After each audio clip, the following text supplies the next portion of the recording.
podcast Vibration littéraire répond à mes questions. Avant de commencer, je remercie la booktubeuse Manon de la chaîne YouTube Vibration littéraire d'avoir répondu à mes questions. Première question. Depuis quand publiez-vous des vidéos littéraires? Elle répond: j'ai débuté ma chaîne YouTube il y a 4 ans, en 2016. L'année d'avant, je m'étais mise au blog littéraire et puis finalement, j'avais décidé que ça ne suffisait pas et je voulais encore plus de partage. D'où la chaîne YouTube et tous les réseaux sociaux. Question numéro 2. Quel genre littéraire préférez-vous? Elle répond: je préfère la littérature de l'imaginaire en général, mais je lis aussi du contemporain, du thriller et de la romance. Je lis donc beaucoup de fantasy, de fantastique et un peu de science-fiction, et cela dans le young adulte ou la littérature adulte.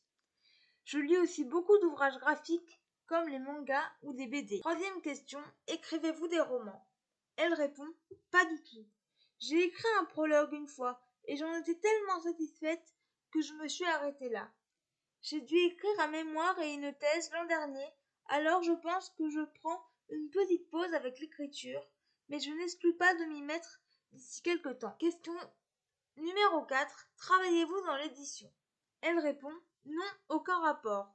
Je suis médecin psychiatre, donc peu de rapport avec la lecture, même si on peut penser que la psychiatrie est la spécialité la plus littéraire en médecine, avec Freud et tous les autres. Cinquième question. Quel est le livre que vous préférez? Elle répond: je n'ai pas de livre préféré, je crois. Je voue un culte au premier tome de la saga La Passe-Miroir, qui m'a sorti d'une période longue sans lecture. Ça n'était pas une panne de lecture à proprement parler. Je lisais des livres de médecine, mais je n'avais pas touché à une fiction en 5 ans. La Passe-Miroir a été mon premier roman après cette longue période, et je ne me suis jamais vraiment arrêtée de... Sixième question. Quel est votre auteur, autrice préférée? Elle répond: j'adore Louise Le Barre, qui me transporte à chaque fois.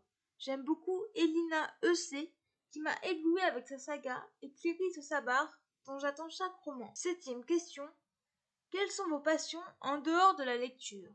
Elle répond: j'aide à organiser un salon du livre virtuel, Virtualivre, et il faut dire que ça a un rapport avec la lecture, mais surtout avec la communication et l'événementiel, et j'adore ça. J'ai fait 10 ans d'équitation à côté de ça, et je suis une grande amoureuse des animaux en général. Huitième question, votre signe astrologique? Elle répond: je suis Balance. Neuvième question, si vous étiez une capitale mondiale, quelle serait-elle? Elle répond: Séoul. Mon amour de la Corée avant tout. Dixième question, votre plat préféré? Elle répond: les sushis. Je pourrais en manger tous les jours si ça ne faisait pas fondre mon compte en banque. Onzième question, si vous étiez un animal, lequel seriez-vous? Elle répond: je n'en avais aucune idée, alors j'ai demandé à des amis, et ils me définissent comme une sorte de lionne, panthère, douce et affectueuse avec ceux que je connais, qui sait sortir les griffes et qui sait faire beaucoup de choses en une journée lorsqu'il le faut. Douzième question, êtes-vous plutôt plat salé ou sucré? Elle répond: salé, un peu trop d'ailleurs. Les gâteaux apéro, c'est la vie. 13e et dernière question, thé ou café ou infusion? Elle répond: je bois au moins 3 cafés par jour, mais je suis une grande fan de thé à la menthe, donc ne me faites pas choisir. Voilà, c'en est tout pour ce podcast. Je remercie encore une fois Manon d'avoir répondu à mes questions.